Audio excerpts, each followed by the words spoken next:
La chaîne Faisons-nous peur a été démonétisée en novembre 2025. Même s'il peut vous arriver de voir des pubs sur les vidéos, aucun revenu publicitaire n'est généré.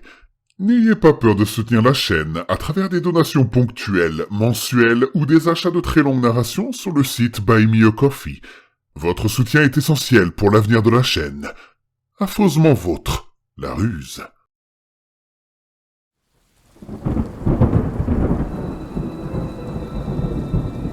Attention, le contenu de cette vidéo peut heurter la sensibilité des plus jeunes. Vous êtes prévenus.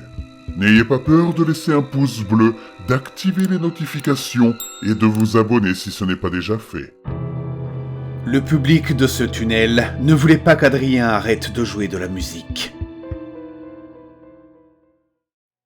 Adrien était à sa place habituelle, assis en tailleur, juste sous le sévère panneau « Interdiction de faire la manche », vissé dans la vieille brique. Busking était le terme britannique pour les performances de rue. Jonglage, cracheur de feu, tour de magie, peu importe. Adrien, lui, était musicien. Un pluton bon d'ailleurs à ce qu'on lui avait dit. Juste le combo classique. Guitare acoustique, voix douce, folk simple. Il ne cherchait pas à changer le monde, ni à devenir célèbre ou riche. Il aimait simplement jouer, et pour lui, c'était une raison suffisante. Le principe était simple, s'asseoir quelque part avec beaucoup de passages et une bonne acoustique, puis enchaîner quelques chansons pendant 1 heure ou 2. Ce tunnel près de la rivière était parfait, et avec le temps, il était devenu son chez-lui. Bien plus que n'importe quel véritable logement qu'il avait pu avoir. Il était convaincu que beaucoup de passants pensaient qu'il vivait réellement là, qu'il était sans abri, quoi. Ce stéréotype ne lui dérangeait pas vraiment, mais il savait lire les pensées des gens à leur démarche. Certains fouillaient nerveusement leur poche ou leur portefeuille pour lui donner quelques pièces, avec une charité un peu condescendante. Adrien y voyait surtout de l'ignorance, mais il acceptait l'argent malgré tout, presque par pitié pour eux. D'autres, au contraire, passaient en soufflant ou en le regardant de travers, comme pour dire « Trouve-toi un vrai travail bon rien. Trouve-toi un vrai travail bon à rien. » Une autre forme d'ignorance pour laquelle il n'avait aucune sympathie. Il y avait aussi ceux qui évitaient soigneusement son regard, se plongeant dans leur téléphone, comme si Adrien allait être blessé ou furieux s'il ne donnait rien.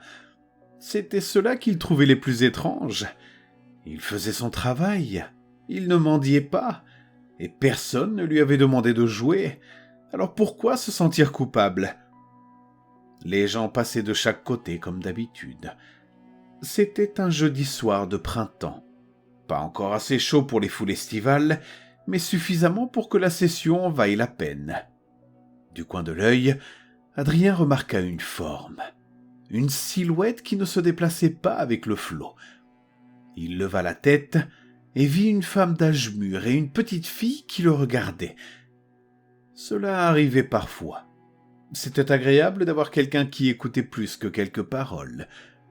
On avait vraiment l'impression de jouer pour quelqu'un. Souvent, c'étaient des parents avec leurs enfants et c'était toujours touchant. En général, ils partaient à la fin de la chanson et l'enfant déposait une pièce généreuse dans le chapeau. Mais pas cette fois. Adrien terminait la chanson et elles restèrent là à regarder. C'était plutôt rare, mais pas inédit. Certains voulaient en avoir pour leur argent, d'autres étaient sincèrement captivés. Parfois, c'était même gênant.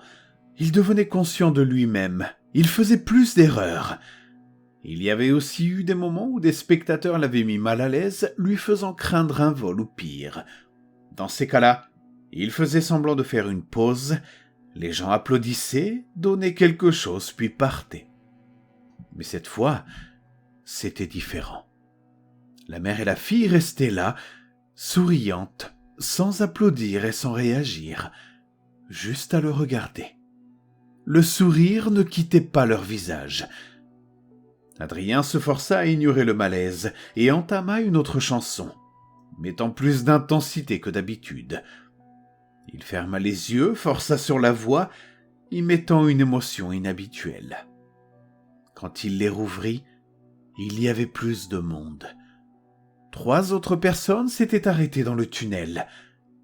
Cela le surprit, mais il avait déjà vu ce phénomène.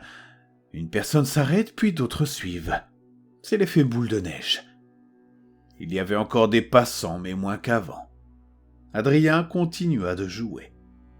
Une autre chanson passa. Toujours aucun applaudissement, aucun pourboire. Ce public n'était comme aucun autre. À présent, 7 ou 8 personnes l'entouraient.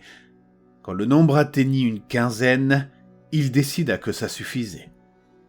Il termina la chanson plus vite que prévu, murmura un « merci, bonne soirée » et commença à arranger.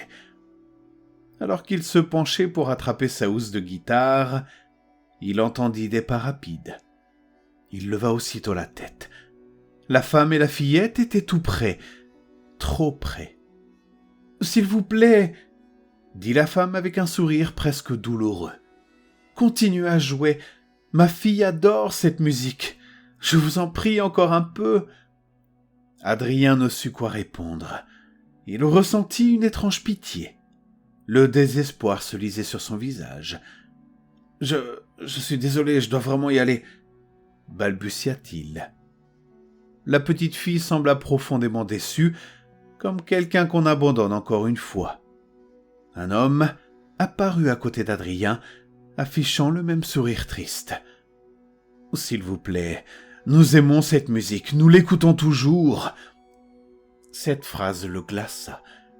Il jouait ici presque chaque semaine et pourtant il ne les avait jamais vus. L'idée qu'ils le suivent ou se réunissent après le troubla profondément. Il avait l'impression qu'on lui avait volé son anonymat. « Je peux peut-être en jouer une dernière ?» proposa-t-il, pensant pouvoir fuir juste après. Les visages se détendirent aussitôt. Le public se rapprocha, silencieux et attentif. Adrien commença un vieux morceau, aigu et mélodieux, qu'il jouait rarement. La foule se resserra. Il ne voyait presque plus le tunnel. Il semblait vide, comme si plus personne ne passait. Il évitait les regards, observant plutôt leurs chaussures, leurs vêtements. C'est alors qu'il remarqua quelque chose. Leurs habits étaient anciens. Pas usés, mais démodés. D'une autre époque. Peut-être 50 ou 60 ans. Il releva la tête. Les gens se regardaient entre eux, bercés par la musique. Certains avaient les yeux fermés, d'autres s'enlaçaient. Une mélancolie douce envahit Adrien. Il termina la chanson lentement. La femme sourit, la petite fille soupira. « Merci, mon cher, c'était magnifique. » Sur le chemin au-dessus du tunnel, un couple bien habillé marchait le long de la rivière, légèrement ivre après une soirée. « Tu entends ça ?» demanda la femme. « Oui, il y a souvent des musiciens ici. » Puis après un silence, « Tu sais que près de 30 personnes sont mortes dans ce tunnel pendant la guerre ? Elles se cachaient ici pendant un bombardement. » Ils entrèrent dans le tunnel et virent un jeune homme assis seul, jouant de la guitare, les yeux fermés, inconscient du vide total autour de lui. « D'ailleurs, toute la famille de mon grand-père est morte ici, » continua l'homme en lançant un regard méprisant au musicien. « Quand je pense à ce qu'ils ont enduré ici, ça me rend malade de voir des gens comme lui jouer gaiement de la musique. »